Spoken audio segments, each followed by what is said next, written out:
গ্রামে যারা থাকে তারাই একমাত্র বুঝবে যে গ্রামের পরিবেশটা আসলে কতটা সুন্দর হয়। তো হ্যালো এভরিওয়ান, তোমরা সবাই কেমন আছো? আশা করি সবাই ভালো আছো, আমিও ভালো আছি। আজকের ব্লগটা আমি সকাল থেকে শুরু করলাম। তো দেখো, সকালে ঘুমের থেকে উঠেই আমি আগে উঠান ঝাড়ু দিতে চলে গেলাম।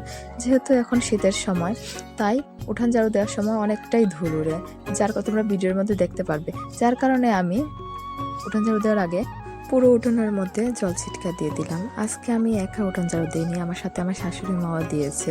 যেহেতু উঠানটা অনেক বড়, দুজন মিলে দিলে আসলে ঝাড়ু দিতে অনেকটাই সুবিধা হয় এবং তাড়াতাড়ি হয়। সব দিন আসলে দুজন মিলে আমরা দিই না, কখনো কখনো আমরা একাই যে কোনো একজন দিই, কারণ সবসময় টাইম থাকে না। তারপর আমি উঠানটা এখানে অর্ধেকটা ঝাড়ু দিয়েছি আর বাকিটা আমার শাশুড়ি মাই দিয়েছে। উঠানটা ঝাড়ু দিয়ে আমি ঘরে আসলাম। দেখো, তোমরা এখনই দেখতে পারবে যে কি পরিমাণ ধুল উঠছে, তার জন্যই আমি জল ছিটকা দিয়েছিলাম। তো ঘরে আসার পরে দেখি যে আমার মেয়ে ঘুমের থেকে উঠে গেছে, ওকে একটু আদর করে দিলাম। আদর করার পর আমরা তিনজন মিলে, মানে আমার ননদ, আমার মেয়ে আর আমরা তিনজন মিলে চলে গেলাম আমাদের বাড়ির নিচে। অল্প একটু জায়গা আছে, এখানের মধ্যে একটু সবজি চাষ করেছে আমার শ্বশুর। তো এখান থেকে কয়েকটা শশা পাড়তে আমরা গিয়েছিলাম।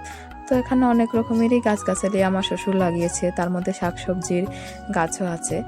তো যেমন মিষ্টি কুমড়, শসা, ধনেপাতা, সরষে, তারপরে বেলির ডাল, সিম, এই ধরনের শাকসবজি লাগিয়েছে। তো আমি বেছে বেছে কয়েকটা বড় থেকে শসা পেয়ে নিলাম। আমি তেমন একটা বড় শসা পাইনি, সবগুলোই ছোটো ছোটো, মাত্র 3টেই পেয়েছিলাম বড়, তো ওগুলো নিয়ে নিলাম। আসলে গ্রামের শাকসবজিগুলো খুবই টাটকা হয় এবং খেতে খুবই স্বাদ হয়। আসলে গ্রামে যাই পাওয়া যায় সব কিছু একদম টাটকা টাটকা শাকসবজি পাওয়া যায়। এর জন্যই মানুষ বলে যে গ্রামের শাকসবজিগুলো খেতে এত টেস্ট হয়, কারণ এগুলোর মধ্যে কোনো ফরমালিন থাকে না। তারপর বাড়িতে এসে আমি এখানে দাঁত ব্রাশ করে নিলাম, তারপর মুখ টুক ধুয়ে নিলাম।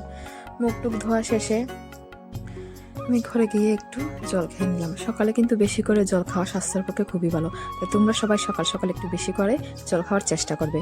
তারপর আমি এখানে, যেহেতু রবিবার, আজকে সকালবেলার একটু টিফিন বানিয়ে নিলাম। আমি এখানে রুটি মেখে নিলাম। দেখো, আমার আটাটা মাখা একদম কমপ্লিট। তারপরে আমি এখানে রুটি বেলতে বসে গেলাম। এখন দেখবে তোমরা একটা হাসির ঘটনা। আমি রুটি এদিক দিয়ে বেলতে বসছি, এদিক দিয়ে এসে আমার মেয়ে আমার থেকে রুটিটা নিয়ে গেছে, মানে ও বেলবে, বলছে যে মা আমাকে দাও, আমি বেলবো। আচ্ছা, ও আমার থেকে রুটি টুটি সব নিয়ে গেলো, এটা নিয়ে আমরা সবাই হাসাহাসি করছি। তারপরে আমি আবার নতুন করে এখানে রুটি বেলতে বসে গেলাম। আমি রুটি বেলছি, ননদকে বললাম যে তুমি একটা সুন্দর করে ক্লিপ নিয়ে নাও, আমি সুন্দর করে এখানে একটু অ্যাক্টিং করে নিই। তো তখনের সেই হাসির ঘটনাটা মনে পড়ে আমার, ভয়েস ওভার দিতে গিয়ে এখনও বারবার হাসি উঠছে।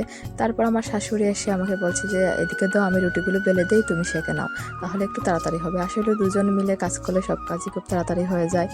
তো এদিক দিয়ে আমি রুটি সেঁকছি, আর রুটিটা আমি অনেক চেষ্টা করেছি ফুলানোর জন্য, কিন্তু রুটিটা কোনোভাবেই ফুলেনি। অবশ্য পরেরগুলো খুব সুন্দর করেই ফুলেছিল।